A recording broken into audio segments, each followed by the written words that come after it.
तो ये क्वेश्चन करते हैं।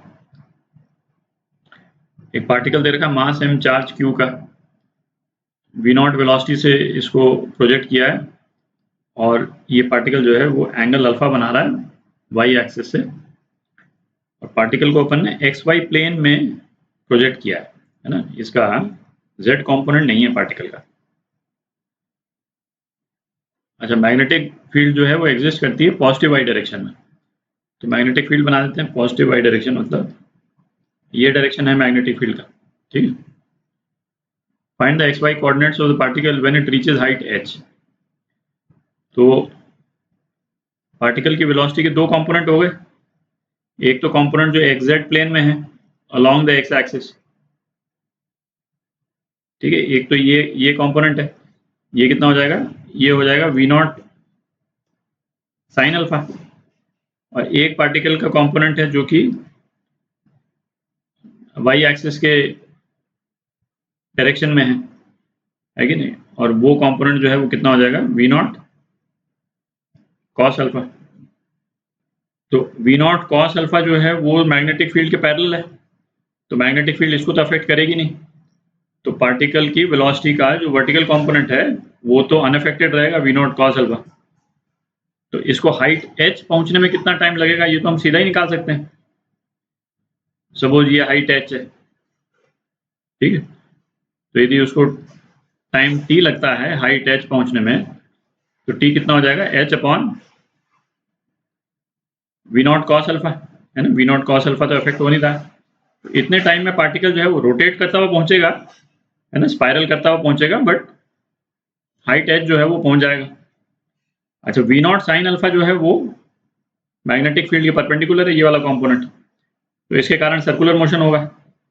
तो अब आप यदि देखें तो पार्टिकल पे जो है फोर्स किस डायरेक्शन में लगेगा, है ना। यदि मैग्नेटिक फील्ड इधर है तो आप राइट हैंड थंब रूल लगाएं, V से B की तरफ फिंगर्स को लेकर के जाइएगा, तो आपका थंब जो है वो पॉजिटिव Z डायरेक्शन में होगा, तो पार्टिकल पे जो फोर्स है जो वो इस डायरेक्शन में लगेगा। ठीक है, तो पार्टिकल का जो सर्कुलर मोशन होगा वो यहाँ पे कहीं पे हो जाएगा, देख रहे हैं, इस टाइप से हो जाएगा। तो जो XZ प्लेन पे जो पार्टिकल का सर्कुलर मोशन हो रहा है उसको अलग से बना लेते हैं। तो ये यदि आप ऐसे ऊपर से यदि देखेंगे, ठीक है, तो सर्कुलर मोशन जो है पार्टिकल का ऐसे नजर आएगा, और ये पॉजिटिव x एक्सिस है और ये पॉजिटिव z एक्सिस है, ठीक है, और ये v0 साइन अल्फा जो है वो इस डायरेक्शन में था, v0 साइन अल्फा जो अपन ने इसका कंपोनेंट लिया था। ठीक है,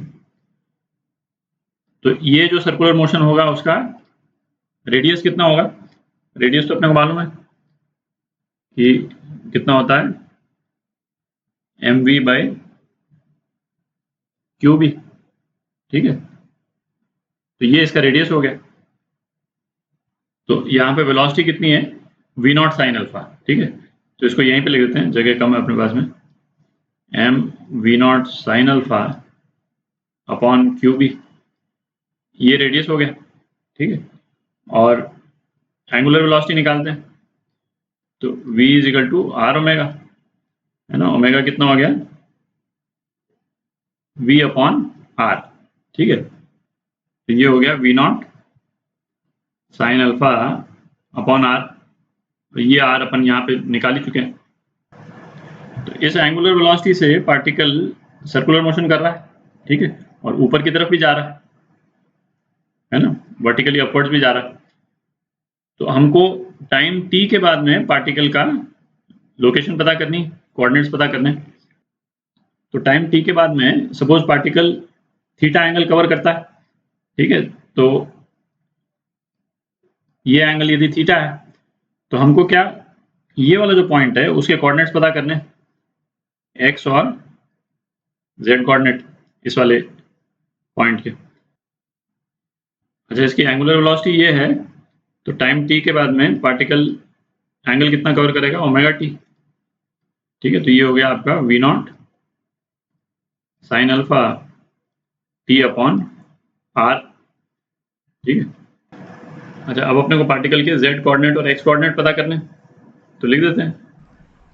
तो x कोऑर्डिनेट क्या हो जाएगा, r साइन थीटा, ठीक है।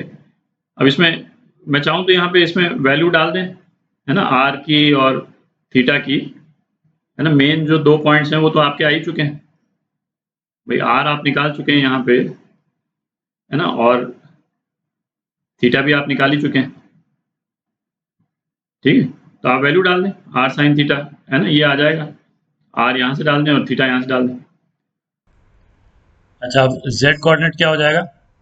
क्योंकि क्वेश्चन में हो सकता है आपको जैसे इसकी एक्चुअल वैल्यूज दे रखी हो, ठीक है ना। यहाँ पे सब पूरी वैल्यूज डाल के लंबा सा एक्सप्रेशन निकालने का कोई मतलब नहीं, है ना। आपको वैल्यूज ही दे रखी होंगी तो आप एक्चुअल वैल्यू निकाल दीजिएगा, है ना, जेड जो है कितने मीटर्स और जो भी है। जेड कोऑर्डिनेट देखते हैं कितना हो जाएगा। ये तो आर है, और ये वाला जो पोर्शन है, ये वाला पोर्शन, ये कितना है, आर कॉस थीटा। तो इसका जेड कंपोनेंट जो है वो कितना हो गया? R minus r cos theta, ठीक है, आर 1 माइनस कॉस थीटा। तो डिपेंडिंग, तो ये दोनों ही आ गए आपके पास में, जेड कोऑर्डिनेट भी आ गया, एक्स कोऑर्डिनेट भी आ गया। अब हो सकता है जैसे प्रॉब्लम में आपको एक्चुअल हाइट दे रखी हो, तो एक्चुअल टाइम पीरियड निकल जाएगा, और टाइम पीरियड निकालने के बाद में, है ना, एक्चुअल कोऑर्डिनेट्स आप निकाल सकते हैं, पर तरीका यही है, ठीक है।